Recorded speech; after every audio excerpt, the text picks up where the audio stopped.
Friends welcome back to Shruti holic. நாங்கள் உங்கள் ஸ்ருதி. நான் இப்போ என்ன பண்ண போகிறோம்னா, நாங்கள் வந்து இன்னைக்கு புது வீட்டுக்கு தான் வந்திருக்கோம். வர மாட்டேன், நான் அப்போட வீட்டுக்கு வரல, எங்கள் அம்மாவோட ரிலேட்டிவ்ஸோட ஃப்ரெண்டோட புது வீட்டுக்கு தான் வந்திருக்கோம். வந்தோடனே என்ன ஆயிடுச்சு, ரொம்ப வெளியே மழை பெய்ய ஆரம்பிச்சிச்சு.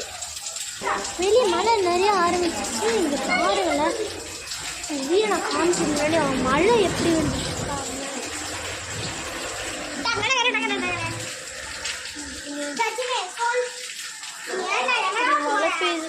சொல்லுங்க, இப்போ எப்படி போக முடியும்? முதல்ல நம்ம வந்து கார் போட்டுட்டு ஃபர்ஸ்ட் நம்ம வந்து ஃபிஷ் டேங்க் தான் பார்க்க போகிறோம். ஓகேவா? இது ஃபிஷ் டேங்க் பார்த்தோன்னே வேற வீட்டில் ரொம்ப புது வீட்டுக்கு வந்துட்டாங்க.